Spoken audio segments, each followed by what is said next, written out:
आज का जो टॉपिक स्टार्ट हो रहा है वो है प्लांट न्यूट्रिएंट्स पे बेस्ड। प्लांट के में कौन कौन से न्यूट्रिएंट्स यूज होते हैं सर। क्या न्यूट्रिएंट्स का मतलब क्या होता है, न्यूट्रिशन क्या होता है, एसेंशियल एलिमेंट क्या, क्राइटेरिया क्या है एसेंशियलिटी का, ये सब डिटेल पढ़ने वाले हैं। और प्लांट न्यूट्रिएंट्स का ऐसा टॉपिक पढ़ा दूंगा, इसमें से हमारा बीएससी एग्रीकल्चर का कोई भी क्वेश्चन आया तो वो गलत हो ही नहीं सकता। छोटी से छोटी बातें, बड़ी से बड़ी क्वेश्चन, हर टाइप का जो एग्जाम में आज तक आए उस टाइप के सारे क्वेश्चन निकाल के लाया हूं तुम्हारे लिए। और यहाँ पे हर एक चीज दिखाई गई है। क्वेश्चन आएगा पक्का, यहाँ से एक क्वेश्चन आता, एक ही आता है भाई, पहले ही बोल रहा हूँ, एक इस लेक्चर से सिर्फ एक ही क्वेश्चन आएगा। और मोस्ट इंपोर्टेंट लेक्चर है, वो क्वेश्चन ठीक होना बहुत जरूरी है। तुम्हारा आसान क्वेश्चन होगा पर गलतियां कर देते हो, बहुत अच्छी बात। तो अब स्टार्ट कर रहा हूँ मैं प्लांट न्यूट्रिशन। प्लांट न्यूट्रिशन में हमें आज पता चलना चाहिए न्यूट्रिएंट क्या होते हैं सर। सबसे पहले न्यूट्रिएंट के बारे में बताओ। न्यूट्रिएंट वो बला का नाम है सर जो किसी भी प्लांट की ग्रोथ के लिए जिम्मेवार है, डेवलपमेंट के लिए जिम्मेवार, वो कोई भी केमिकल या कोई भी inorganic elements required for the growth and development of plant is known as nutrient. तो लिखना स्टार्ट करेंगे क्या न्यूट्रिएंट के बारे में। Any chemical, any chemical,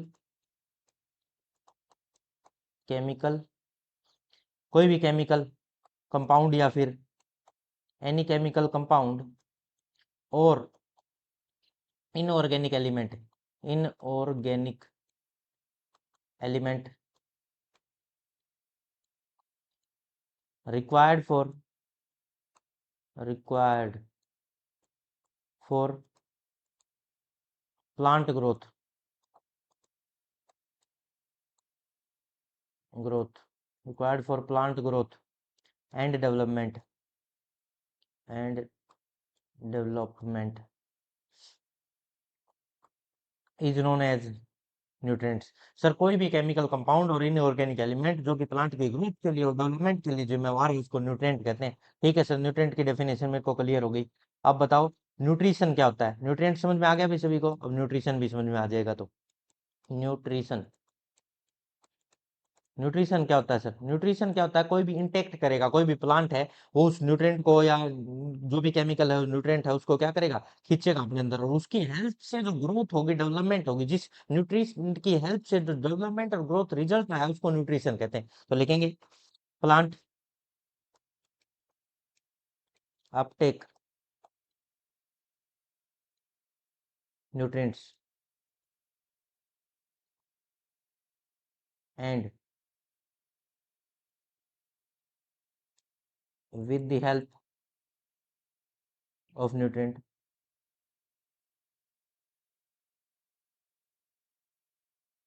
growth and development take place,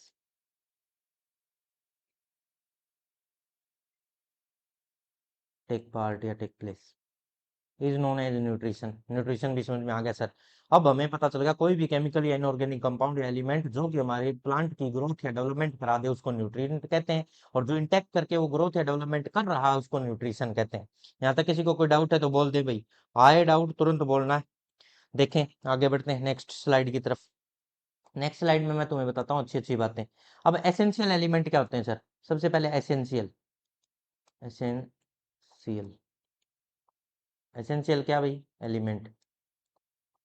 sir essential element क्या होते हैं, देखो एसेंशियल एलिमेंट वो हैं जो प्लांट की ग्रोथ और डेवलपमेंट के लिए जरूरी हैं, ये तो है ही सर। बिना उनके प्लांट अपनी जिंदगी, अपनी लाइफ साइकिल को कंप्लीट, अपनी लाइफ स्पान को पूरा ना कर सके, without which plant can not complete their life cycle, उनके बिना प्लांट अपनी लाइफ साइकिल को ही पूरा ना कर पाए उनको एसेंशियल एलिमेंट कहते हैं। वो डायरेक्ट इन्वॉल्व होने चाहिए उसके मेटाबॉलिज्म में, और उनकी रिप्लेसमेंट नहीं मिलनी चाहिए। अगर उस न्यूट्रिएंट की कमी है तो दूसरा कोई एलिमेंट उसकी न्यूट्रिएंट की कमी पूरी नहीं कर सकता, वही करे, उसको कहते हैं एसेंशियल एलिमेंट। तो एसेंशियल एलिमेंट के बनने के लिए तीन तो क्राइटेरिया वो भी लिखवाऊंगा, उससे पहले मैं लिख देता हूं help in growth and development. पहली बात तो यही लिखें, growth and development, and development without which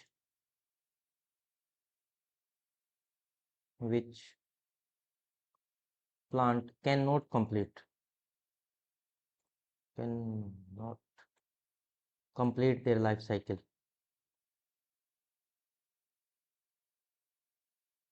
life cycle, अपनी लाइफ साइकिल को भी पूरा ना कर सके उस एलिमेंट के बगैर, उसको एसेंशियल एलिमेंट कहा जाता है।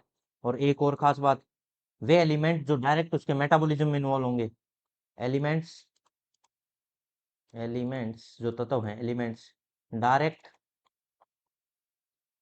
इन्वॉल्व इन मेटाबॉलिज्म, जो डायरेक्ट मेटाबॉलिज्म में इन्वॉल्व होंगे। मेटाबॉलिज्म क्या होता है sir?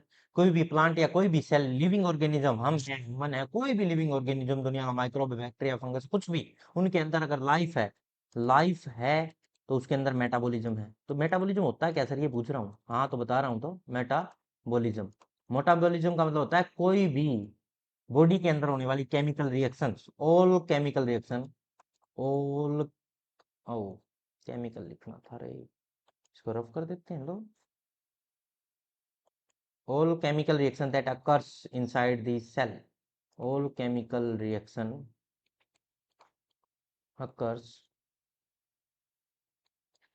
inside a cell is known as metabolism. कोई भी सेल से, कोई भी ऑर्गेनिज्म सेल से मिलकर बना है, कोई प्लांट हो, चाहे एनिमल हो, चाहे कोई भी और भी हो, माइक्रोब हो, बैक्टीरिया हो, फंगस हो, सब किससे बने? सेल से। और सेल के अंदर कोई ना कोई रिएक्शन होगी और उस रिएक्शन को मेटाबॉलिज्म कहेंगे। मेटाबॉलिज्म है तो वो जिंदा है, और जिंदा होने के लिए कोई ना कोई केमिकल रिएक्शन करनी है। और एलिमेंट जो होते हैं, न्यूट्रिएंट होते हैं, एसेंशियल एलिमेंट, वो उस मेटाबॉलिज्म में हिस्सा लेते हैं, उन केमिकल रिएक्शन में हिस्सा लेने चाहिए डायरेक्ट, उसके मेटाबॉलिज्म में, उसके सबसे लाइफ के अंदर हिस्सा लेने चाहिए, और बिना उसके अपनी लाइफ को पूरा ही ना कर सके, उसको कहते हैं एसेंशियल एलिमेंट। समझ में आ गया भाई, एसेंशियल एलिमेंट। सर क्राइटेरिया क्या एसेंशियल होने का? भाई एसेंशियल यही होगा, ये खास बात होनी जरूरी है, ऐसा कुछ बताओ क्राइटेरिया फॉर एसेंशियलिटी। चलिए स्टार्ट करते हैं, क्राइटेरिया बता देता हूं तुम्हें, तो एडिंग डाल दी जाए। Criteria, criteria of essentiality.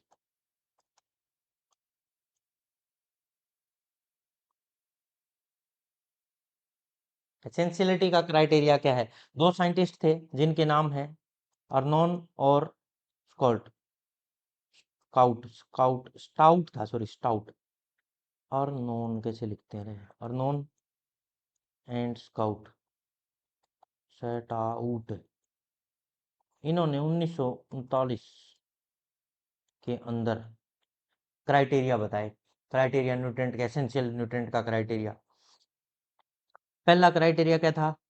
First, direct involve in metabolism, direct involve in metabolism, involve in metabolism, direct metabolism में इन्वॉल्व होना चाहिए एलिमेंट। अभी बता दिया मेटाबॉलिज्म क्या होता है मैंने। मेटाबॉलिज्म में डायरेक्ट इन्वॉल्व होना चाहिए, उसकी केमिकल रिएक्शन होनी चाहिए, लाइफ चलनी चाहिए। दूसरा सर, दूसरा, without which plant cannot complete their life cycle, without which plant cannot complete their life cycle, complete their life cycle। Third, अगर वो एलिमेंट absent हो तो उसकी कमी को कोई दूसरा एलिमेंट पूरा ना कर सके। लिखें, the requirement of element, requirement of element must be specific, specific होनी चाहिए और कोई पूरा ना कर सके, स्पेसिफिक वही पूरा कर सके, and not replaced by other,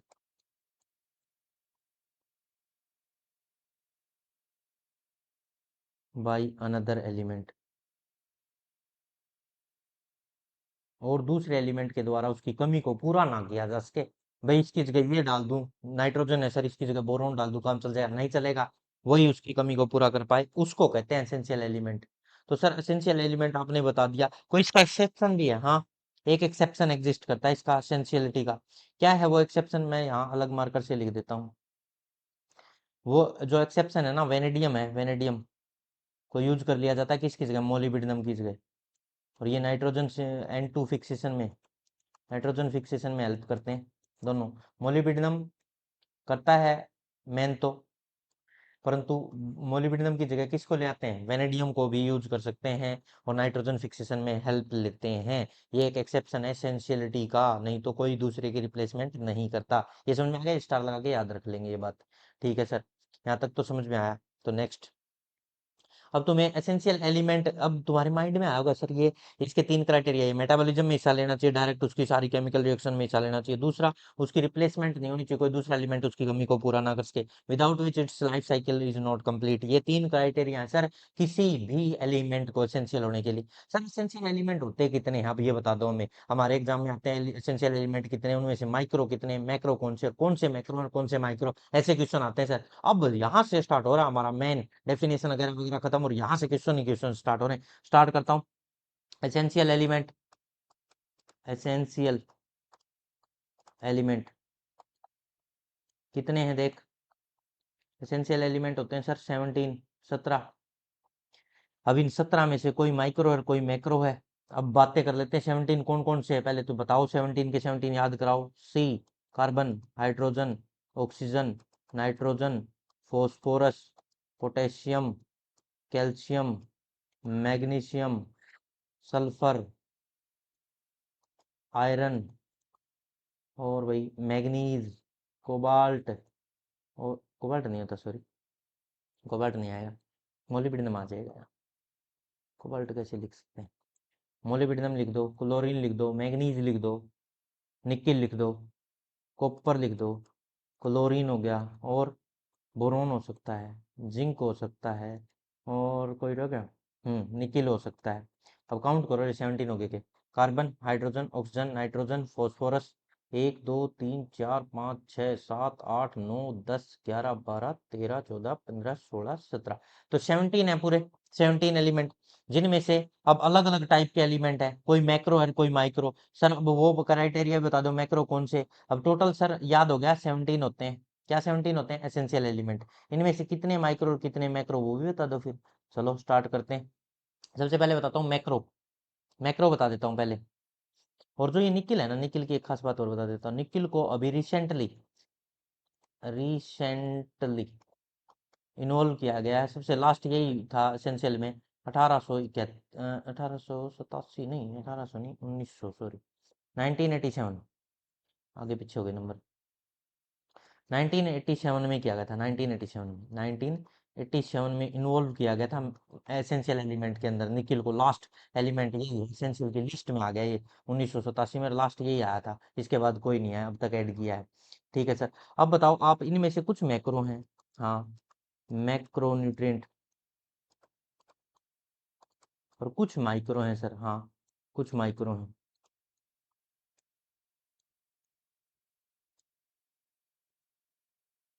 macro और माइक्रो की बातें कर लेते हैं कंप्लीट। चलिए स्टार्ट करते हैं मैक्रो के एग्जांपल और माइक्रो के एग्जांपल। मैक्रो पहले तो होता है क्या सर, कोई क्राइटेरिया है क्या मैक्रो बनने का? हाँ, जिसका वेट है ना वो 1000 ppm हो, और करके लिखें, जो वेट वेट में 10 मिली मोल पर केजी, 10 मिली मोल पर केजी से ज्यादा हो, इनसे ज्यादा मिले ना वैल्यू तो ये है मैक्रो, और इससे कम मिले तो माइक्रो। 1000 ppm अगर नंबर की बात करें तो 1000 ppm से कम, और अगर वेट में बात करें तो लेस देन 10 मिली मोल पर केजी। समझ में आया? अब इनके एग्जांपल्स की बात कर लेते हैं, ये क्राइटेरिया याद हो जाएगा भी सभी को, ये याद हो गया सर। अब इनके एग्जांपल्स की बात कर लेते हैं, एग्जांपल देख भाई। मैक्रो में सर मैक्रो कितने होते हैं, टोटल मैक्रो बता दो मेरे को। टोटल 9 होते हैं भाई मैक्रो, टोटल 9 है मैक्रो, मैं 9 बता रहा हूँ। 9 कौन कौन से काउंट कर ले भाई, बहुत 17 थे, ये 9 है। कार्बन, हाइड्रोजन, उन 17 में से कौन कौन से मैक्रो में आते हैं? Carbon, hydrogen, oxygen, nitrogen, phosphorus, potassium, calcium, magnesium, और सल्फर। हाँ ये सिर्फ ये 6 और 6 और 3 9 हो गए, 9 के 9 किसमें आते हैं? मैक्रो में। इनका वेट 10 मिली मोल पर केजी से ज्यादा है, और ये सारे मैक्रो में काउंट होते हैं, जिनका साइज थोड़ा सा बड़ा माना जाता है। और माइक्रो मतलब होता है छोटा, जिनका साइज कम माना जाता है। इसमें आते हैं सिर्फ 8, वो 8 कौन कौन से सर, जो बाकी ऊपर वालों में से बच गए वो सारे, iron, manganese, molybdenum, copper, chlorine, boron, zinc, और निकिल। ये देख लो काउंट करो, 8 है क्या? 8। तो इस तरह से हमने क्या याद किया, 17 एसेंशियल एलिमेंट याद कर दिए पूरे। और 9 मैक्रो न्यूट्रिएंट याद किया। एसेंशियल में से मैक्रो कितने और माइक्रो कितने, 9 और 8, टोटल सम हो गया सर 17। तो यहाँ से पूछा जा सकता है एग्जाम में, ऑप्शन बना के देगा which of the following is the macro nutrient. Option में आयरन होगा, सल्फर होगा, क्लोरीन होगी, बोरॉन होगा। बताओ क्या आंसर आएगा? सल्फर सर, सल्फर ऊपर वालों में मैक्रो वालों में आता है सर। तो ऐसे पूछा which of the following is the micro nutrient, option देगा नाइट्रोजन, फास्फोरस, कैल्शियम, क्लोरीन। तो क्या आंसर जाएगा? क्लोरीन माइक्रो है सर, बाकी सारे मैक्रो हैं। तो ऐसे पहचान लोगे क्या? याद करो ना, एक को चाहे मैक्रो को कर दो माइक्रो को, बाकी बच गए अपने आप ही याद रह जाएंगे। ठीक है सर, 17 टोटल होते हैं। निकिल को 1987 में ही इंक्लूड किया गया। मैक्रो वो होते हैं जिनका मोलिकुलर वेट, जो वेट है 10 मिली मोल पर केजी से ज्यादा हो, और जिनका कम हो वो माइक्रो होते हैं सर। मैक्रो वाले में 9 आते हैं और माइक्रो वाले में 8 आते हैं। और एग्जांपल आपने सारे याद करवा दिए सर। और डायरेक्ट याद भी रख सकते हो, CHO कहो और NPK नापाक और KMGS कैल्शियम, मैग्नीशियम और सल्फर, ये सारे मैक्रो में आते हैं। इस तरह से ये याद हो गए। अब आगे बढ़ा जाए, 8 और 9 की फॉर्म में बना दी। अब इनको भी आगे डिवाइड किया गया, basic element, primary element, secondary element, functional element, beneficial element, अलग अलग फॉर्म बनाई गई। वो भी याद करवाता हूँ, सारी टेबल याद करूंगा आज बहुत सारी। हाँ तो आगे बढ़ते हैं, नेक्स्ट स्लाइड की तरफ बढ़ते हैं। तो देखिए अब इनके अंदर भी आगे भी टाइप बनाए गए। बेसिक न्यूट्रिएंट कौन से हैं? Basic nutrient, basic nutrient, nutrients, basic nutrients जो नेचर से प्राप्त होते हो। नेचर मतलब प्लांट में के हर बॉडी का पार्ट, हर चीज को बनाने में, कहीं भी नेचर में हर चीज में जो भी इंटेक करे वही मिले, हर पार्ट में मिले, ऐसे बेसिक न्यूट्रिएंट कहलाते हैं। और ऐसे 3 ही है, कौन कौन से? कहो, कहो ना कहो, CHO कहो, ठीक है, एल्डिहाइड CHO कल हो गया। ये नेचर में मिलते हैं, प्राकृतिक हर जगह मिलने वाले बेसिक न्यूट्रिएंट कहलाते हैं सर, ये याद हो गया एक। नेक्स्ट, बेसिक के बाद प्राइमरी की बात करते हैं। प्राइमरी न्यूट्रिएंट्स, प्राइमरी न्यूट्रिएंट्स कौन से माने गए सर? प्राइमरी न्यूट्रिएंट माने गए 3, नापाक, NP&K, नापाक। ये तीनों को क्या मानते हैं? प्राइमरी एलिमेंट माना जाता है। ये 3 है, ये भी 3 थे, इनकी संख्या 3 और इनकी संख्या भी 3, याद रख लोगे। एसेंशियल, एसेंशियल में 17, मैक्रो 9, माइक्रो 8, उनमें बेसिक न्यूट्रिएंट 3 CHO, उनमें प्राइमरी न्यूट्रिएंट 3, उनसे NPK। यहाँ तक कोई डाउट है क्या? नहीं है। अब बात करते हैं secondary, second nutrients. Secondary nutrients देखो कौन कौन से हैं भाई। सेकेंडरी में कैल्शियम, मैग्नीशियम और सल्फर, ये 3 आते हैं सर। तो ये 3 3 करके 9 हो गए सर, और ये सारे मैक्रो वाले काउंट हो गए। हाँ, सेकेंडरी में कैल्शियम, मैग्नीशियम, सल्फर। सबसे पहले मैक्रो न्यूट्रिएंट थे वो तो आगे नेचुरल बेसिक, और दूसरे 3 आए वो प्राइमरी में आ गए, और नेक्स्ट 3 आ गए सेकेंडरी में। ठीक है सर, ये मैक्रो वाले सारे आ गए। अब फंक्शनल भी होते हैं, हाँ फंक्शनल सुन, functional, functional nutrient, functional nutrient में क्या आते हैं पता है तुम्हें? एसेंशियल एलिमेंट सारे के सारे, प्लस में बेनिफिशियल। एसेंशियल तो सर 17 थे, हाँ एसेंशियल न्यूट्रिएंट प्लस बेनिफिशियल। ये बेनिफिशियल तो नहीं बात है, हाँ यही तो समझाना चाह रहा हूँ। बेनिफिशियल, एसेंशियल 17 हो गए और बेनिफिशियल 4 हो गए सर। 17 प्लस में 4, ये 4 कौन कौन से सर ये बता दो बेनिफिशियल में, जो बहुत ज्यादा यूज होने वाले हों, बेनिफिट में कभी कभी काम आ जाए प्लांट के। कोबाल्ट, जिनको एसेंशियल में निक आउट किया गया।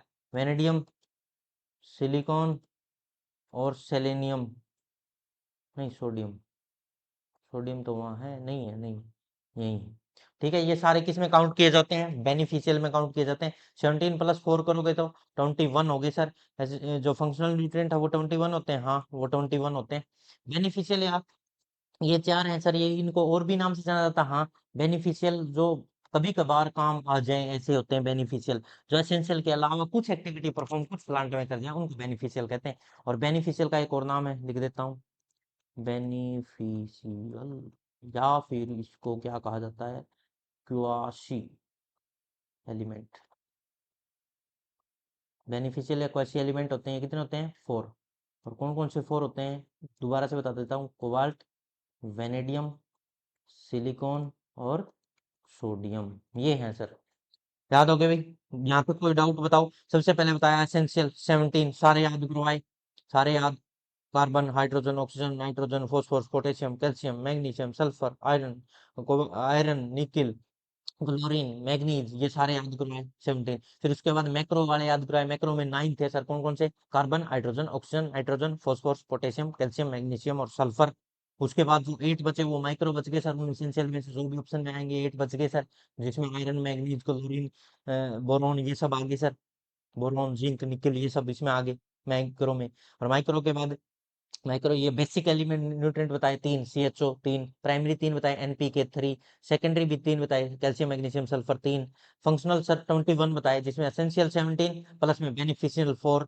और बेनिफिशियल का दूसरा नाम क्वेश्चन एलिमेंट भी कहते हैं, जो कभी कभार काम आते हैं, कोबाल्ट, वेनेडियम, सिलिकॉन, सोडियम, ये है बेनिफिशियल। तो इस तरह से याद हो गए 21 एलिमेंट के बारे में पूरा डिटेल और पूरा डाटा। हाँ, थोड़ी सी एक खास बात बताना चाहूंगा, अमेंडमेंट होता है। अमेंडमेंट क्या होता है सर? सुधार किया जाता है कुछ। वो सुधार क्या होता है देख ले। हाँ, तो वो भी बता देता हूँ तेरे को। अमेंडमेंट का मतलब होता है सुधार।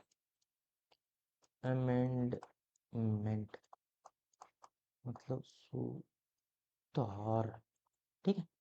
सुधार, सुधार का मतलब सर, सुधार करना मतलब कुछ जो कमी है उस कमी को पूरा करने के लिए, न्यूट्रिएंट की कमी को पूरा करना। जो न्यूट्रिएंट है मेरी सॉइल में कम है, न्यूट्रिएंट की कमी है,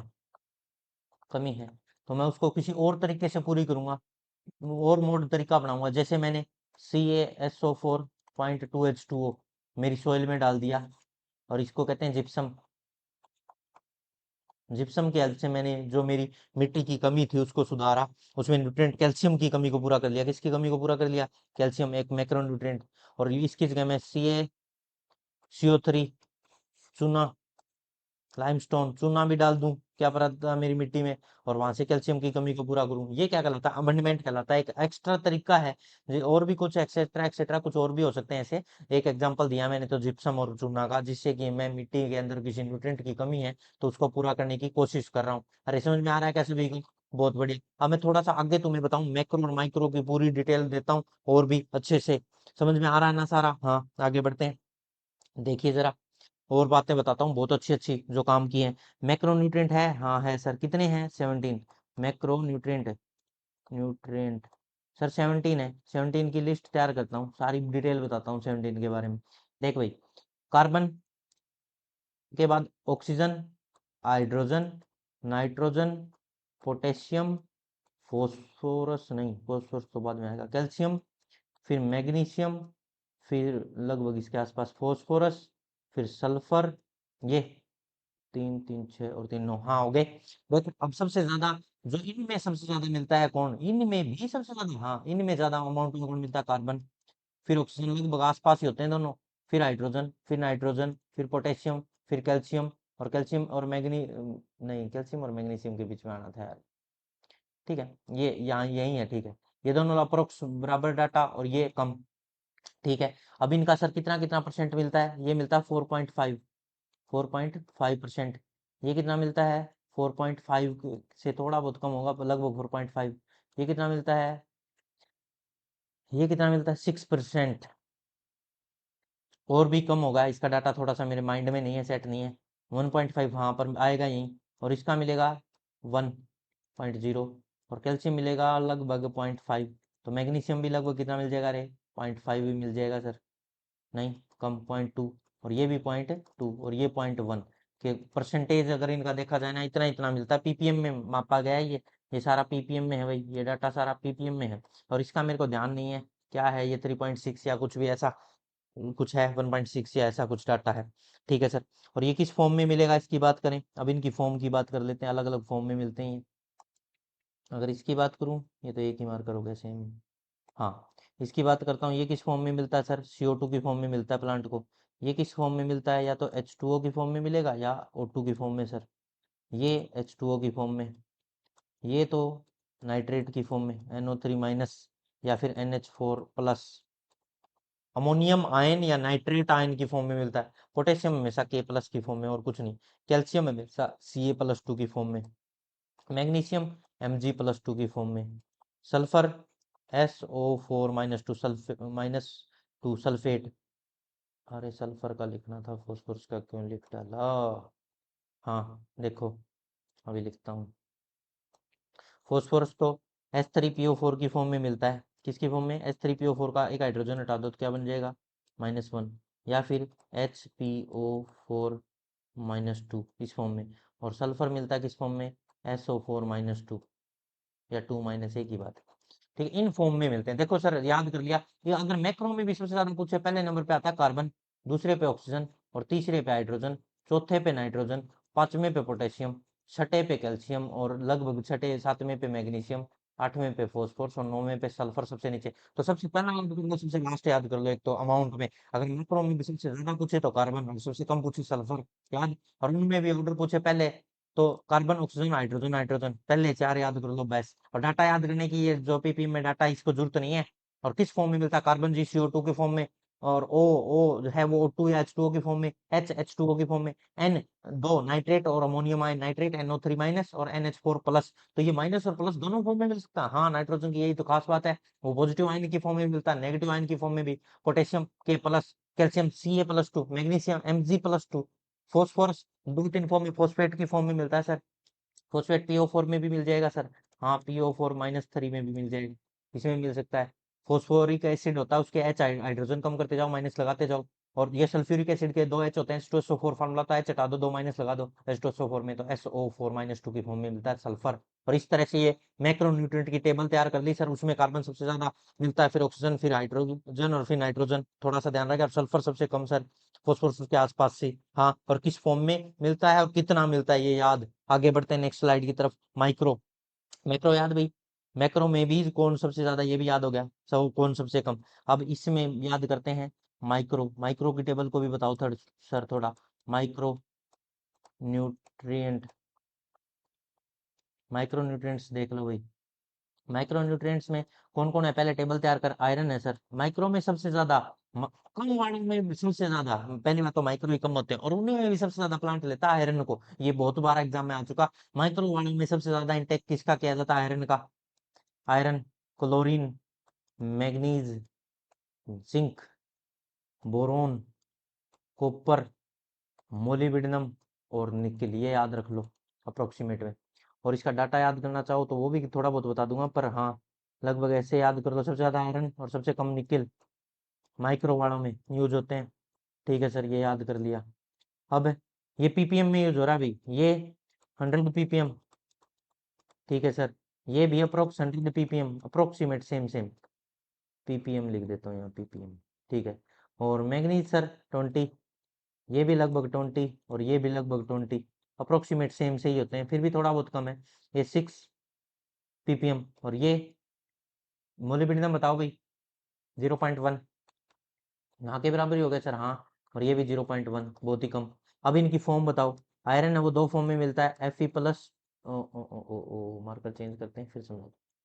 आयरन किस फॉर्म में मिलता है, Fe+2 और Fe+3, और ज्यादा मिलता है 2 में।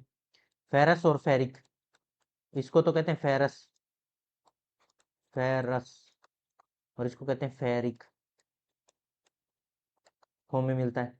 क्लोरीन सर एक ही फॉर्म है इसकी, Cl-, chloride ion Cl-। Manganese sir Mn+2, और कोई फॉर्म नहीं है। जिंक भी एक ही फॉर्म में, Zn+2। ठीक है सर। बोरोन, बोरोन अलग अलग फॉर्म में, न्यूट्रल भी होता है, H3BO3 बोरिक एसिड की फॉर्म में मिलता है। एक H कम कर दो, BO3-1, एक और कम कर दो, BO3-2-। ये इन फॉर्म में मिलता है, न्यूट्रल भी फॉर्म में मिलता है। और सारी ये बातें याद रख लेंगे। 3 H हटाए है ना, यहाँ 2 लगाओ, यहाँ एक H लगाओ, और एक और फॉर्म BO3-3-। ये सारे H हटाते गए, एक एक कम करते गए, माइनस लगाते गए। कॉपर दो फॉर्म में मिलता है सर, पर मेनली प्लांट में तो कॉपर +2 में मिलता है, क्यूप्रस भी होती है +1, क्यूप्रिक और क्यूप्रस। मोलिब्डेनम मोलिब्डेट फॉर्म में, MoO4-4, इस फॉर्म में मिलता है, -4 होता है, 3 या 2, H, हाँ 2। और निकेल तो Ni+2, और कोई ज्यादा बात ही नहीं। ये तो इन्हीं की फॉर्म है सर, इन फॉर्म में मिलता है। और इन इसमें टेबल याद रखने क्या नहीं, ये डाटा याद रखने नहीं। माइक्रो वाला में सबसे ज्यादा यूज होता है आयरन, और सबसे कम यूज होता है निकेल, बस इतना भी याद रख लोगे तो भी तुम्हारा क्वेश्चन ठीक हो जाएगा। और किस किस फॉर्म में, फेरस, फेरिक, Cl-, Mn+, ये तो ध्यान रखना पड़ेगा। जिंक +2 की फॉर्म में मिलता है, ये आया हुआ एग्जाम में। और न्यूट्रल फॉर्म में मिलने वाला एकमात्र कौन है, बोरोन, बोरिक एसिड की फॉर्म में, इसको बोरिक एसिड बोला जाता है भाई, बोरिक एसिड। ठीक है। H3BO3। और जो प्लस और माइनस दोनों में मिले sir, nitrogen, nitrogen plus minus दोनों में, कटायन आयन फॉर्म में दोनों में, नायन रेनायन दोनों में मिलता है। किस किस फॉर्म में? NH4 प्लस और NO3-2 नाइट्रेट और अमोनियम आयन। तो इस तरह से नाइट्रोजन दोनों में मिलता है सर, और न्यूट्रल की फॉर्म में बोरॉन मिल सकता है सर। ये याद, ये टेबल भी याद होगी क्या सभी को? बहुत बढ़िया। अब मैं कुछ और बातें भी बताना चाहूंगा तुम्हें। एक डेफिशिएंसी होती है, एक टॉक्सिसिटी होती है। सर डेफिशिएंसी क्या होती है? प्लांट में जितनी कोई चीज चाहिए उससे कम आ जाए तो प्लांट कुछ सिम्टम दिखाने लगता है, मुरझाने लगता है, येलो पड़ने लगता है, निक्रोसिस, कुछ सिम्टम आने लगते हैं उसकी बॉडी में। किसी में किसी चीज की कमी हो जाए तो उससे सिम्टम आएंगे, और उन सिम्टम की वजह से उस कमी को दिखा रहा था, उसको डेफिशिएंसी कहते हैं। और टॉक्सिसिटी सर, कोई चीज कम चाहिए पर ज्यादा दे दी जाए बेवजह। कम चाहिए उसको खाना, पर उसको ज्यादा खिला दिया जाए तो वोमिटिंग करेगा ना, वही बात। टॉक्सिसिटी क्या होती है? अगर किसी प्लांट को जितना चाहिए उससे ज्यादा दे दिया जाए तो वो टॉक्सिक इफेक्ट दिखाने लगता है, उसको टॉक्सिसिटी कहते हैं। और जो अगर जितना चाहिए उससे कम दिया जाए तो उसको डेफिशिएंसी कहते हैं। तो डेफिशिएंसी और टॉक्सिसिटी की डेफिनेशन अगर बताना चाहूँ, पहले डेफिशिएंसी, डेफिशिएंसी देख लो। डेफिशिएंसी मतलब होता है कमी, जितना चाहिए उससे कम। और टॉक्सिसिटी, टॉक्सिसिटी मतलब ज्यादा, जितना चाहिए उससे ज्यादा दे दिया जाए। समझ में आ रहा है भाई? कम दिया जाए तो डेफिशिएंसी सर, और ज्यादा दे दिया जाए तो टॉक्सिसिटी। ना ज्यादा अच्छा ना कम, एक लेवल मेंटेन करके उसको रखना पड़ता है। समझ में आया? और जितना चाहिए उतना ही दे दिया जाए, वो एक क्रिटिकल, क्रिटिकल कंसंट्रेशन होती है। ये क्या होती है सर? अगर इससे कम मिला तो डेफिशिएंसी, और इससे ज्यादा मिला तो टॉक्सिसिटी। एक क्रिटिकल सिचुएशन होती है जिससे प्लांट को कम दिया गया तो उसकी ग्रोथ रिटार्ड हो जाती है और उसको सिम्टम आने लगते हैं, उसको डेफिशिएंसी कहते हैं।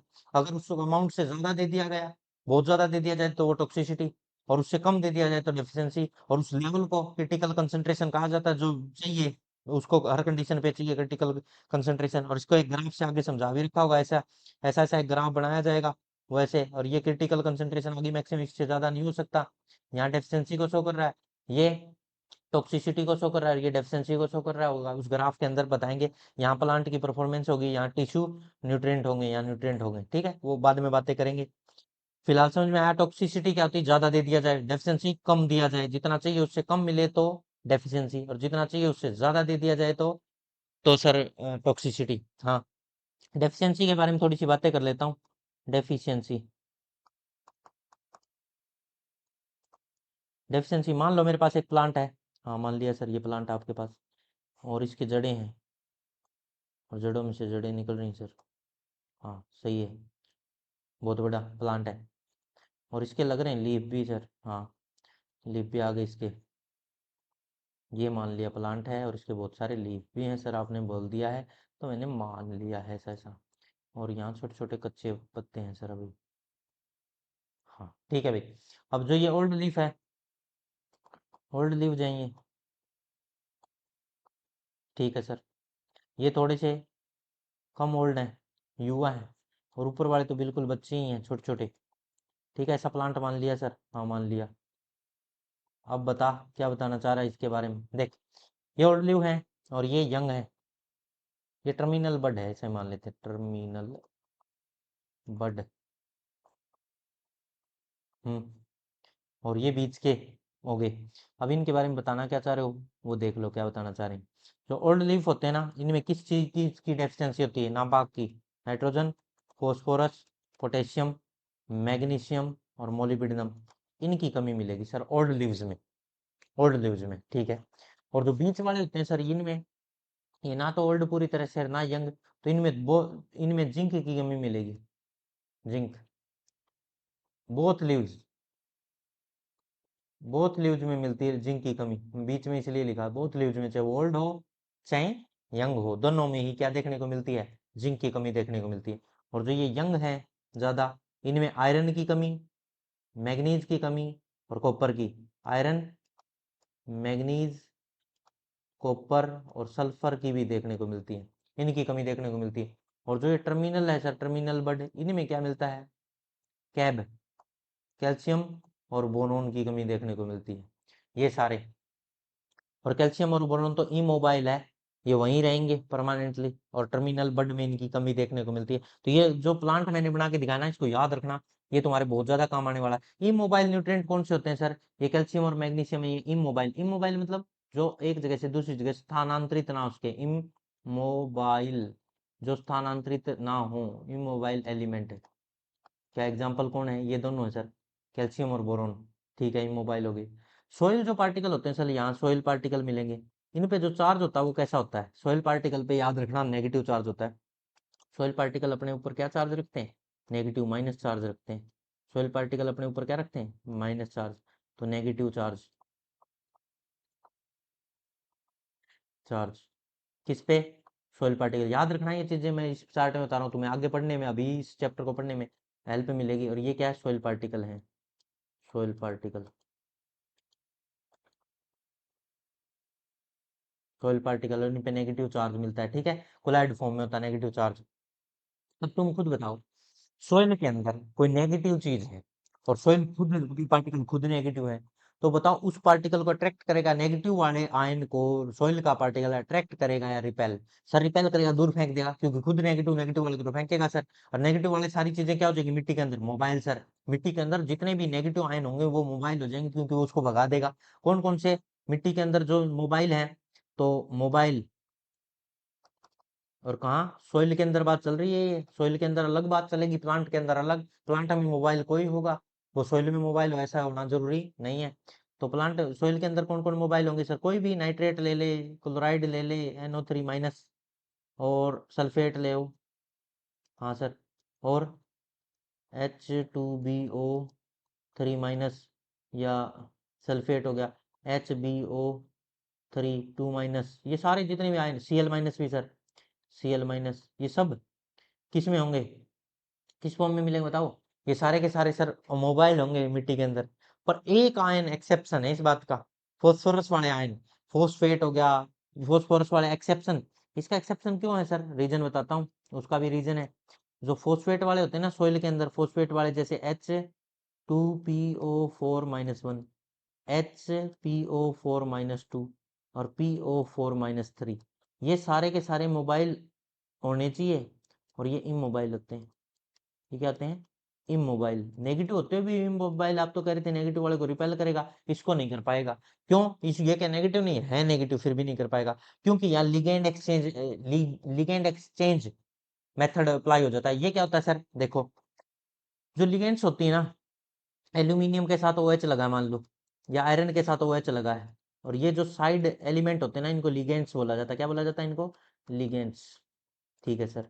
और ये लिगेंड्स एक्सचेंज हो जाती है। फोस्फोरस क्या करता है? इनके साथ एक्सचेंज कर लेता है, लिगेंड एक्सचेंज होती है। एक्सचेंज ये कैसे होती है सर? फोस्फोरस क्या करता है? एल्यूमिनियम फोस्फाइड बना लेगा OH को हटा के, और आयरन फोस्फाइड की फॉर्म में रहने लगेगा, और ये नेगेटिव आयन है उसको न्यूट्रल कर लेगा इसके साथ रह के, और वो नेगेटिव दिखाई नहीं देगा सोइल को, तो रिपेल कहाँ से करेगा? इस वजह से ये मोबाइल के अंदर चले गए। होने नहीं, ये मोबाइल होने चाहिए थे, पर क्या हो गए? इमोबाइल, क्योंकि ये नेगेटिव अपना चार्ज सोई नहीं करते तो नेगेटिव सोइल का पार्टिकल रिपेल कैसे करे? लिगेंड एक्सचेंज मेथड की वजह से ऐसा हो रहा है। समझ में आया? फोस्फेट आयन सोइल के अंदर नेगेटिव होते हुए भी सर इमोबाइल है। हाँ। और बाकी सारे मिट्टी में जितने भी नेगेटिव सब मोबाइल हैं। हाँ। और जो इनको छोड़ के बच गए वो सब पॉजिटिव वाले, सारे के सारे पॉजिटिव वाले क्या होंगे? इमोबाइल होंगे सर। पॉजिटिव वाले बाकी सारे सोइल के अंदर इमोबाइल होंगे। ये समझ में आया? अब प्लांट के अंदर मोबाइल इमोबाइल भी बताता हूँ, और सोइल के अंदर भी पूरी चार्ट तैयार करके बना के देता हूँ। ये स्लाइड रफ कर रहा हूँ, समझ में आ गया होगा शायद। बहुत बढ़िया, आगे बढ़ता हूँ। हाँ। अब मैं तुम्हें एक पूरा चार्ट देता हूँ प्लांट का अलग। एक तरफ तो करता हूँ प्लांट के लिए तैयार सारा खेल, और एक तरफ से तैयार करता हूँ सोइल के लिए यही खेल। हाँ सर, एक तरफ सोइल के लिए कर लो, एक तरफ प्लांट के लिए कर लो। ठीक है। तो देखो, प्लांट के लिए मोबाइल और इमोबाइल, हाँ दो प्रकार का सर। और सोइल के लिए भी मोबाइल और इमोबाइल, यस। एक तरफ तो मोबाइल, और दूसरी तरफ इमोबाइल। ऐसे ही सोइल के लिए भी दो, मोबाइल और इमोबाइल।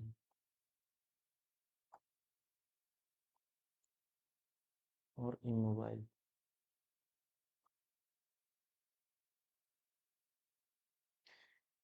अब मोबाइल में कौन कौन से आगे? प्लांट के अंदर अभी इसकी बातें करो, पहले तो मोबाइल कौन कौन से थे अभी बताए थे सर आपने। Cl- मिट्टी के अंदर, H2BO3 - HbO3 2 - और PO3 - 3। हाँ सर। और क्या बताया था बताओ? सल्फेट। और क्या बताया था बताओ? नाइट्रेट। हाँ सर, ये सारे। पर इसमें कुछ ही मोबाइल में आ गए थे सॉइल के, कौन कौन से? HPO4 - 1, HPO, H2PO4, यहाँ तो 3H3 होता तो एक दो गए तो 2 आएगा यहाँ, और यहाँ आएगा 1, और H3PO4 पे तो न्यूट्रल हो गया, वो नहीं आएगा। PO4 - 3, ये सारे नेगेटिव होते हुए वो सोर्स वाले किस में आ गए? ये मोबाइल में। रीजन बता दिया, लिगेंड एक्सचेंज मेथड। और बाकी सारे ये मोबाइल में कौन कौन से आ जाएंगे? जैसे प्लस वाले जितने भी याद है ना तुम्हें, एक तो NH4+ है, हाँ, कैल्शियम+2 है, मैग्नीशियम+2 है, निकल+2 है। हाँ सर, जितने भी याद आए, आयरन+2 है, कॉपर+2 है, Fe+2 है, Fe+3 भी है। सारे याद आ रहे हैं जितने भी। और भी कोई याद है? हाँ, निकल+2 है, पोटेशियम+1 है, सोडियम+1 है, सारे मैग्नीशियम वगैरह वगैरह सारे प्लस वाले। तो कहाँ गए? ये मोबाइल में सर। माइनस वाले सारे कहाँ गए? मोबाइल में, क्योंकि नेगेटिव पार्टिकल सोइल का होता है, वो रिपेल करेगा, रिपेल करने की वजह से भागेंगे, भागेंगे तो मोबाइल। मोबाइल मतलब होता है जो चल्यमान हो, ये मोबाइल अचल्य, जो चल ना सके। पर फॉस्फोरस वाले इसमें क्यों आए? क्योंकि सर इनमें लिगेंड एक्सचेंज मेथड लग गया। अब इमोबाइल आपने बताया सर, आज एक तो बोरोन और कैल्शियम तो इमोबाइल थे ही, आपने बता दिया था। कॉपर, आयरन, मैग्नीज, जिंक और सल्फर, ये boron, calcium, copper, iron, manganese, zinc और सल्फर, ये भी क्या होते हैं? इमोबाइल, प्लांट के अंदर इमोबाइल। ठीक है सर। और प्लांट में मोबाइल बाकी बच गए वो, जैसे Cl-, Mg+2, molybdenum, nitrogen, phosphorus, potassium, ये सारे प्लांट में मोबाइल होते हैं सर।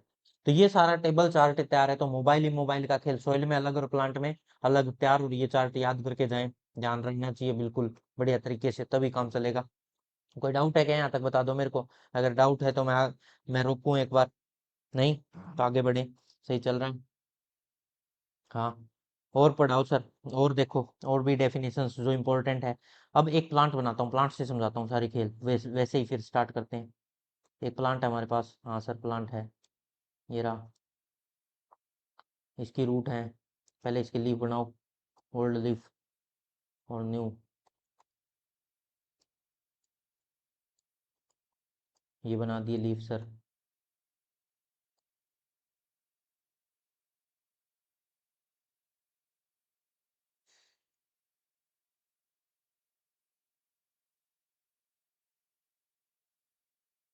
ये ये लो लीफ, और ये लो लीफ। लीफ बना दिए भाई, समझ में आ रहा है सभी को?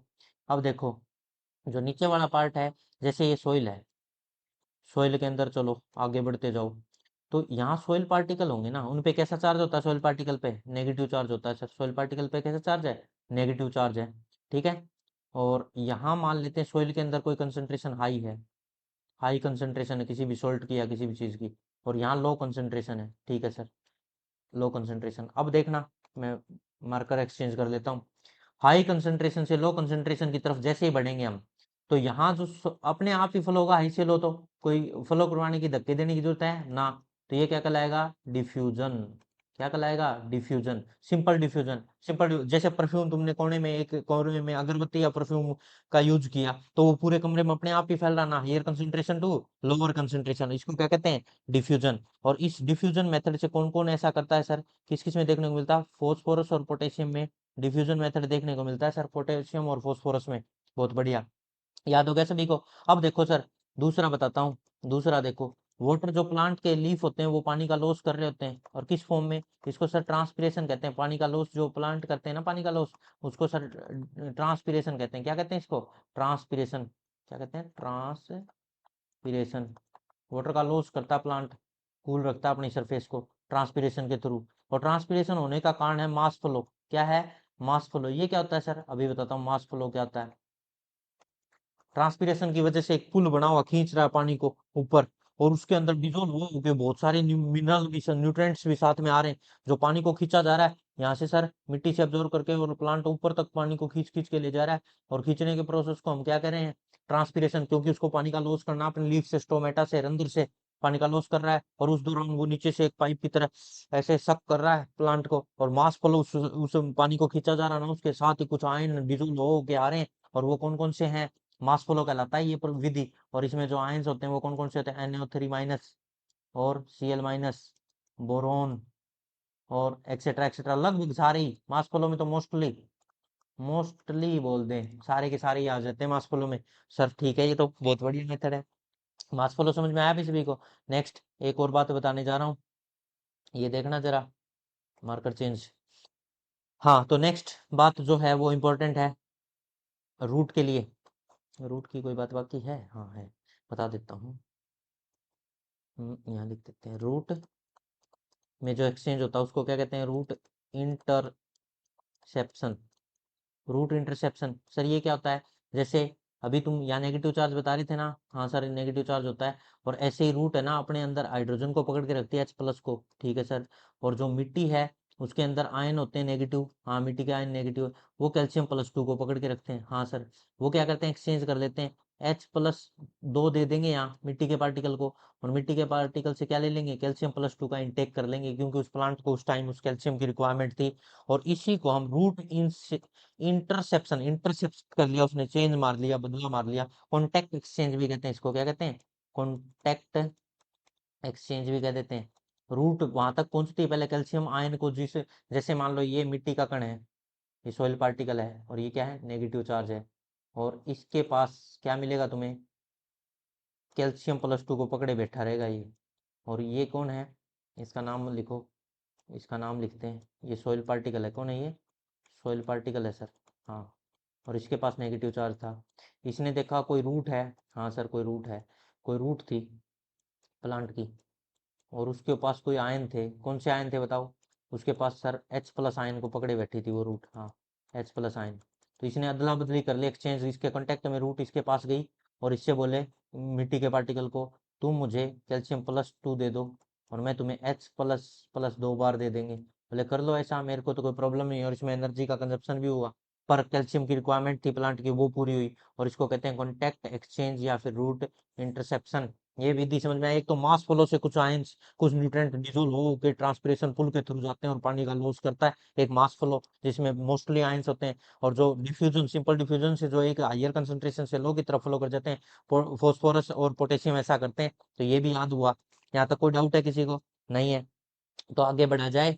हाँ तो टॉक्सिसिटी समझ में आ चुका, मास फ्लो समझ में आ गया, डेफिशिएंसी समझ में आई, क्रिटिकल कंसंट्रेशन जिससे ऊपर होते ही टॉक्सिसिटी, जिससे नीचे होते ही डेफिशिएंसी, ट्रांसपिरेशन पुल पानी का वाटर का लॉस करना प्लांट के द्वारा, और उसमें मोस्टली मास फ्लो में जाते हैं सारे डिजोल्व होके, और कंसंट्रेशन से हाई से लो की तरफ फ्लो करना डिफ्यूजन कहलाता है, जिसमें फॉस्फोरस और पोटेशियम आते हैं।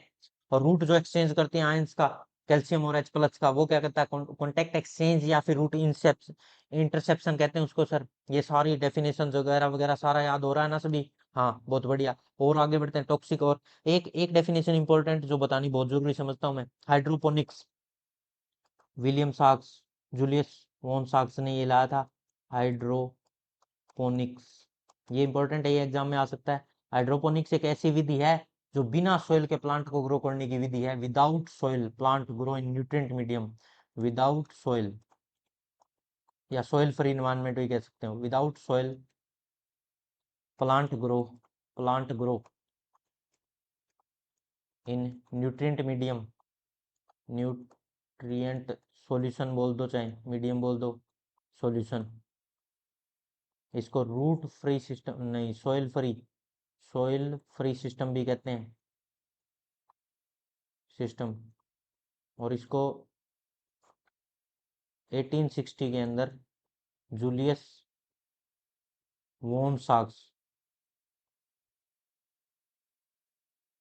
ने डिस्कवर किया था इसको, न्यूट्रिएंट मीडिया के अंदर विदाउट सॉइल हम न्यूट्रिएंट मीडियम फ्लो करते रहें, न्यूट्रिएंट को फ्लो दें जो उसको रिक्वायरमेंट है वो सारा दें, तो without soil, soil free environment में प्लांट को ग्रो कर सकते हैं, सॉइल फ्री इन्वायरमेंट में। और ये जूलियस वॉन सॉक्स ने दिया था। ये पूछा जाता है हाइड्रोपोनिक्स क्या होता है, विदाउट सॉइल किसी प्लांट को न्यूट्रिएंट मीडियम में ग्रो करने की विधि को हाइड्रोपोनिक्स कहते हैं। ये किसने दिया, जूलियस वॉन सॉक्स ने, कब दिया, 1860 में। ठीक है, यहाँ तक कोई डाउट है किसी को, बहुत बढ़िया, आगे बढ़ते हैं नेक्स्ट स्लाइड की तरफ। हाँ सारा समझ में आ रहा है ना सभी को, बहुत बढ़िया भाई। बेसिक स्ट्रक्चर प्रोवाइड, प्लांट को कोई बेसिक स्ट्रक्चर प्रोवाइड करने वाले एलिमेंट का बेसिक स्ट्रक्चर प्रोवाइड 3 करते हैं सर, क्या क्या नाम है बता दो जल्दी से, बेसिक स्ट्रक्चर जो प्रोवाइड करे प्लांट को, CHO, CHO, carbon hydrogen oxygen. Basic structure जो प्लांट की कोई भी स्ट्रक्चर, कोई भी पार्ट ले लेना, उसमें कार्बन हाइड्रोजन ऑक्सीजन मिलेंगे सर, ऑक्सीजन की फॉर्म में, वाटर की फॉर्म में, CO2 की फॉर्म में, कहीं ना कहीं मिलेगा सर जरूर। तो ये बेसिक माने जाते हैं, हाँ बिल्कुल बेसिक न्यूट्रिएंट माना जाता है इनको, बिल्कुल बेसिक, जो जीरो से स्टार्ट होते हैं, ऐसे एलिमेंट माना जाता है। अब कुछ एंजाइम्स, सर मेरे को कुछ एंजाइम याद करवा दो, कौन कौन से जो आयन, कौन कौन से बेस जो एलिमेंट हैं एसेंशियल 17 में से, जो किसी भी एक एंजाइम को एक्टिवेट करते हैं, और एंजाइम की लिस्ट भी तैयार करवा दो। हाँ लो, एंजाइम की लिस्ट भी तैयार करवा देता हूँ पूरी, ये आता है एग्जाम में, बहुत ज्यादा पूछा जाने वाला क्वेश्चन है, तो यही देख लो तुम। सबसे पहले बात करता हूँ, सबसे पहले बात कर लेते हैं कैल्शियम। कैल्शियम, कैल्शियम किस किस को करके देता है भाई? एक तो फोस्फेटेज, फोस्फेटेज ठीक है, और काइनेज, काइनेज इन एंजाइम को करता है सर, इनको एक्टिवेट करता है, एक्टिवेट, ठीक है सर। तो कैल्शियम फोस्फेटेज और काइनेज को एक्टिवेट करता है, बहुत बढ़िया, एक याद हो गया। क्या याद हो गया? कैल्शियम। कैल्शियम के बाद नेक्स्ट याद कर मैग्नीशियम, यहाँ याद कर ले मैग्नीशियम, दो एंजाइम रूबिस्को और पेप्केज, रूबिस्को एंड पेप्केज, ASC लगा देते हैं एंजाइम के पीछे, ASC सभी एंजाइम के पीछे लगा होता है, ठीक है। इन दो एंजाइम को एक्टिवेट करता है सर, इन दोनों को एक्टिवेट करने का काम किसका? मैग्नीशियम का। और कैल्शियम का फोस्फेटेज और काइनेज एंजाइम को एक्टिवेट करता है मोलिबिडिनम, मोलिबिडिनम नाइट्रोजिनेज, मोलिबिडिनम एक्टिवेट करता है किसको? नाइट्रोजिनेज और nitrate फोस्फेटेज, nitrate reductase sorry, nitrate reductase और नाइट्रेज को मोलिबिडिनम करता है। अब आयरन की बात करते हैं, आयरन किस किस को एक्टिवेट कर सकता है? अलग मार्कर ले लेते हैं, लो, आयरन Fe किसको एक्टिवेट करता है बताओ, तुम ही बोल दो। नाइट्रोजिनेज सर एक तो ये दोनों ही नाइट्रोजिनेज, हाँ मोलिबिडिनम भी करता है इसको, दोनों मिलके नाइट्रोजन फिक्सेशन में हेल्प करता है नाइट्रोजिनेज, नाइट्राइट रिडक्टेज, वो नाइट्रेट रिडक्टेज था, ये नाइट्रेट नाइट्राइट रिडक्टेज है। और कैटालेज एंजाइम इनको एक्टिवेट करता है, कैटालेज, नाइट्रोजनेज, नाइट्रेट रिडक्टेज, इनको एक्टिवेट करता है कौन बोलो? आयरन। और इसके बाद, आयरन के बाद अब बात करते हैं किसकी? मैग्नीज की कर लेते हैं, मैग्नीज, मैग्नीज किस किस को करता है बताओ? मैग्नीज नाइट्रेट, नाइट्रेट रिडक्टेज, ये तो मोलिब्डेनम भी करता है तो बिल्कुल करता है। हिल रिएक्शन के दौरान, हिल रिएक्शन भी करवाने में हेल्प करता है। हिल रिएक्शन क्या होती है sir? Photolysis of water, photolysis मतलब टूटना, सनलाइट की प्रेजेंस में फोटोलाइसिस ऑफ वाटर, H2O को तोड़ने में भी हेल्प करता है, ऐसे एंजाइम को एक्टिवेट करता है। नाइट्रेट रिडक्टेज एक एंजाइम है जो हिल रिएक्शन में जरूरी है। हिल रिएक्शन क्या होती है? वाटर का टूटना, कब सर? फोटोसिंथेसिस के दौरान वाटर की स्प्लिटिंग होती है, ऑक्सीजन रिलीज होती है, O2, यहीं से तो आती है वाटर से, O2 रिलीज होती है, ऑक्सीजन देते हैं ना प्लांट, ऐसा सुना हो कभी? तो वो यहाँ होता है, मैग्नीज की हेल्प से होता है। अब नेक्स्ट, निकिल यूरिएज एंजाइम को एक्टिवेट करता है, निकिल, निकिल यूरिएज को एक्टिवेट करता है, बताओ कोई डाउट है? नेक्स्ट बात करते हैं कॉपर की, मार्कर चेंज, कॉपर, कॉपर किस किस को एक्टिवेट करता है सर बताओ? एक तो ऑक्सीडेज, ऑक्सीडेज, और बताओ, और कौन कौन सा होता है भाई? ऑक्सीडेज ही होते हैं सारे, जितने भी टाइप के ऑल ऑक्सीडेज एंजाइम होते हैं, फॉस्फेट ऑक्सीडेज, फलाना दिमाका जो भी है, ऑल ऑक्सीडेज बोल देता हूँ मैं। ऑक्सीडेज वाले जितने भी, किसी का भी ऑक्सीडेज हो तो वो कॉपर करेगा भाई, सिंपल सी बात है। और लास्ट बच गया जिंक, जिंक, Zn, जिंक क्या करता है बताओ? कार्बोनिक एनहाइड्रेज, एनहाइड्रेज नाम के एंजाइम को एक्टिवेट करता है, ठीक है। एल्कोहलिक डिहाइड्रोजिनेज, एल्कोहलिक डिहाइड्रोजिनेज, ये फर्मेंटेशन जो रिएक्शन होती है ना उस टाइम काम आने वाला एंजाइम है, अल्कोहलिक डिहाइड्रोजिनेज। और कार्बोक्सिलेज को भी भाई, कार्बोक्सिलेज, ठीक है। इन सबको एक्टिवेट कौन करता है? जिंक। तो यही है, जितने मैंने बताए ना इतने ही याद कर लो, बहुत है, काफी है तुम्हारे लिए। और एक अजीब बात बताता हूँ, मोलिब्डेनम और आयरन मिलके काम करते हैं, मोलिब्डेनम और आयरन मिलके काम करते हैं, नाइट्रेज एंजाइम को एक्टिवेट करते हैं। तो इनकी थोड़ी सी अलग से कहानी लिख देता हूँ यहीं अलग कहीं, यहाँ लिख देता हूँ। मोलिब्डेनम प्लस आयरन मिलके एक एंजाइम को एक्टिवेट करते हैं जिसका नाम है नाइट्रोजिनेज। नाइट्रोजिनेज, हाँ सर ठीक है, नाइट्रोजिनेज। और ये नाइट्रोजिनेज एंजाइम जरूरी है नाइट्रोजन फिक्सेशन, N2 फिक्सेशन के लिए, फिक्सेशन और नाइट्रोजन फिक्सेशन दोनों ना होना तो नहीं होती, दोनों मिलके ही करवाते हैं किसी भी रिएक्शन के अंदर। और नाइट्रोजन फिक्सेशन मतलब मेनली कहाँ होती है? राइजोबियम बैक्टीरिया करता है ये, राइजोबियम बैक्टीरिया ये काम करता है। लेग्यूमिनस प्लांट के अंदर करता है, लेग्यूम प्लांट के अंदर, हाँ सर, लेग्यूम प्लांट, दालों के पौधों के अंदर, जड़ों में। और वहाँ एक लेग हेमोग्लोबिन बनता है sir, leg haemoglobin, LEG haemoglobin. और इसके अंदर एनारोबिक कंडीशन होती है, कैसी कंडीशन होती है? Anaerobic, anaerobic. तो इस एनारोबिक कंडीशन में राइजोबियम बैक्टीरिया जिंदा रहता है और उसको एक्टिवेट होने के लिए एक एंजाइम की जरूरत पड़ती है, नाइट्रोजिनेज। और नाइट्रोजिनेज को एक्टिवेट करने वाले जो आयन मेटल हैं वो कौन कौन सी है? मोलिब्डेनम और आयरन। तो इसलिए बहुत ज्यादा इंपॉर्टेंट फिनोमिना है नाइट्रोजन फिक्सेशन का प्लांट ग्रोथ के लिए, क्योंकि जो 78% नाइट्रोजन एनवायरमेंट में है वो प्लांट के किसी काम की नहीं, परंतु जो जड़ों में थोड़ी बहुत है मिट्टी के अंदर, उसको प्लांट को इंटैक्ट नहीं कर सकता खुद, तो उसके लिए उसको बैक्टीरिया की जरूरत पड़ी जिसका नाम था राइजोबियम बैक्टीरिया। उसने हेल्प करनी चाहिए पर उसको एक्टिवेट होने के लिए एक एंजाइम की जरूरत पड़ी जिसका नाम था नाइट्रोजिनेज। और नाइट्रोजिनेज को एक्टिवेट होने के लिए कुछ मेटल आयंस की जरूरत पड़ी, कोफैक्टर्स जिनको कहते हैं, वो थे मोलिब्डेनम और आयरन।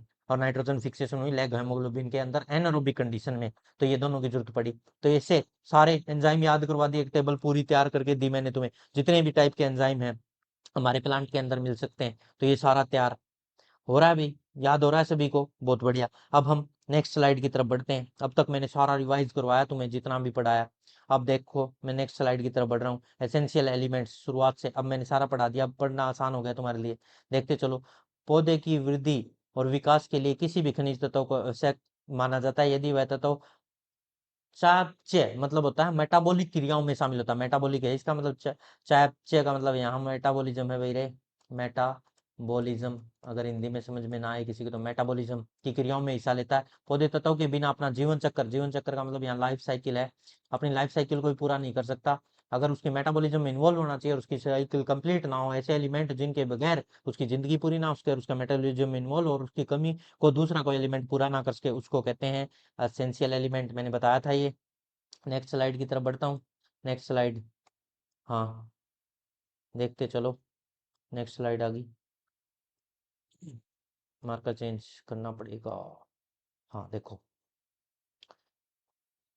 पौधे की वृद्धि के 17 तत्व 17 होते हैं, 17 एसेंशियल एलिमेंट है और इनके बारे में अर्नोट और स्टाउट ने बताया था। Carbon, hydrogen, oxygen, nitrogen, phosphorus, potassium, calcium, magnesium, sulphur, iron, manganese, zinc, copper, boron, molybdenum, chlorine और निकेल। अर्नोन अर्नोन और स्टाउट ने बताया 1939 में। इनका मापदंड मतलब क्राइटेरिया क्या था एसेंशियल होने के लिए? 3 कंडीशन थी सर, वो उसके चापचे में मेटाबॉलिज्म में हिस्सा लेना चाहिए, कोई दूसरा तत्व उसकी कमी को पूरा नहीं करना चाहिए, kind can not be replaced by the other element, खनिज तत्वों की अनुपस्थिति में कोई पौधा जीवन चक्र अपनी लाइफ साइकिल को कंप्लीट नहीं कर सकता, in the deficiency of the element plant can not complete their life cycle, वो असमर्थ हो जाता है। तो ये 3 क्राइटेरिया मैंने पहले ही बता दिए याद। आगे बढ़ते हैं नेक्स्ट स्लाइड की तरफ।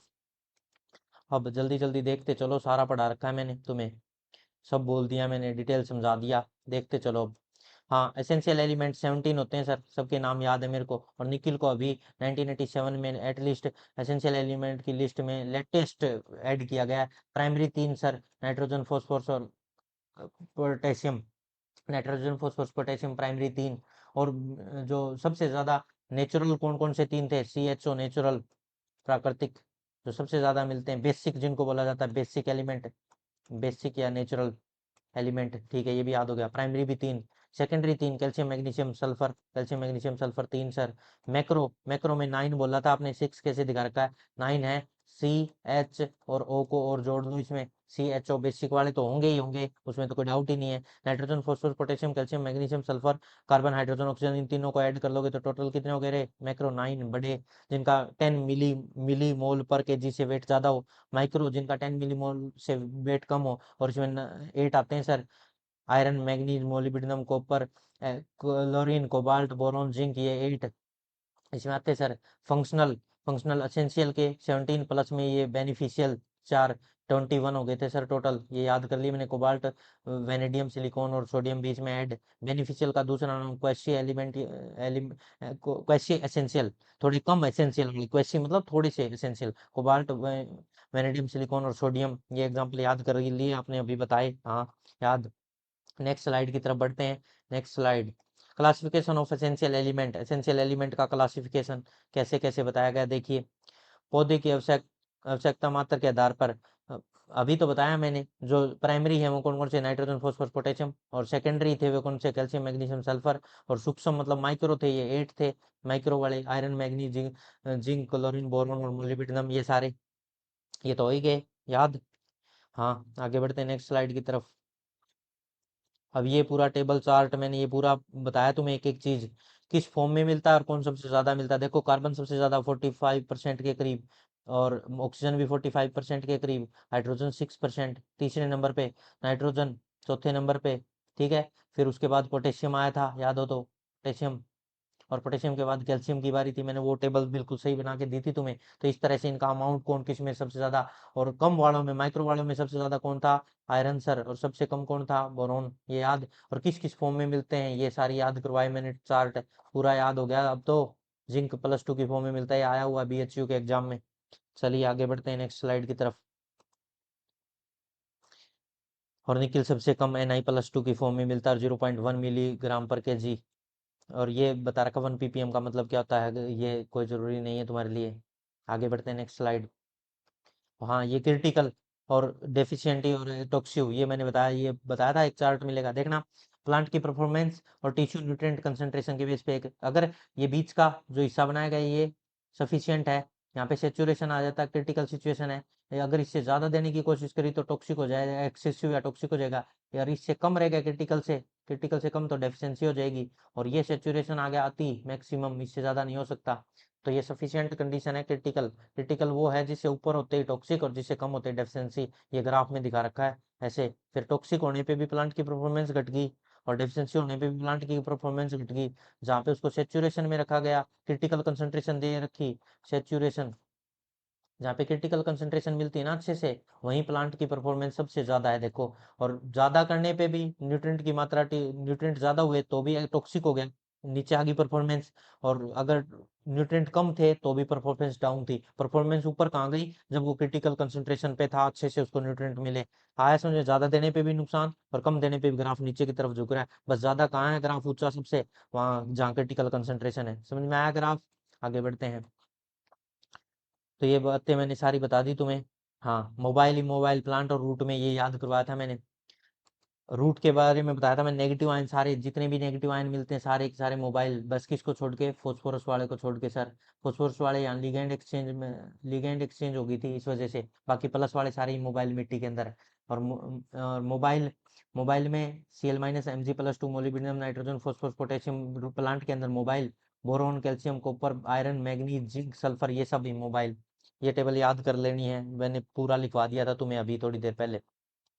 हाँ, आगे बढ़ते हैं। न्यूट्रिएंट अपटेक और पोषक तत्वों का अवशोषण कैसे कैसे करते हैं, 3 कंडीशन बताई थी मैंने। एक तो मास फ्लो, मास फ्लो का मतलब होता है सारा बहते हुए, ट्रांसपीरेशन होता है, ट्रांसपीरेशन के साथ सारे लगभग मोस्टली एलिमेंट जितने भी बोले गए सारे के सारे मोस्टली उसके साथ बह के प्लांट में चले जाते हैं। डिफ्यूजन क्या होता है, हाइयर कंसंट्रेशन से लोअर कंसंट्रेशन, कम सांद्रता की तरफ हाई, ज्यादा सांद्रता से कम सांद्रता की तरफ जाना, इसमें आयरन और जिंक आते थे, ठीक है, परिवहनों के महत्वपूर्ण। पोटेशियम भी इसका एग्जाम्पल, और फॉस्फोरस भी।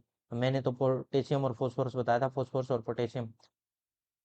आयरन एंड जिंक, यहाँ पोटेशियम, फॉस्फोरस, आयरन और जिंक के परिवहन के लिए महत्वपूर्ण, आयरन और जिंक को ले जाने में हेल्प करते हैं ये दोनों। इन दोनों को ले जाने में हेल्प करते हैं, ठीक है। और डिफ्यूजन होता है हायर कंसंट्रेशन से लोअर कंसंट्रेशन। अगर ध्यान ना रहे तो परफ्यूम के कमरे में लगाओ और वहां से वो पूरे में फैलता हुआ हायर से लोअर कंसंट्रेशन। रूट इंटरसेप्शन क्या होता है, कैल्शियम आयन रूट को की जो सॉइल थी वो पकड़े बैठी थी, और रूट के पास क्या था, H+ आयन, और उनका एक्सचेंज होना, कैल्शियम मैग्नीशियम के आयन का हाइड्रोजन के साथ एक्सचेंज, कोलाइड जो मिट्टी का है वो उनको देके और स्थानांतरित कर लेता है, उसी को रूट इंटरसेप्शन या कॉन्टेक्ट ट्रांसफर करते हैं, कॉन्टेक्ट करके ट्रांसफर करने की विधि भी मानते हैं इसको, ठीक है सर। न्यूट्रिएंट अपटेक, तत्वों का अवशोषण कैसे करती है कोई भी रूट, ये देख लो।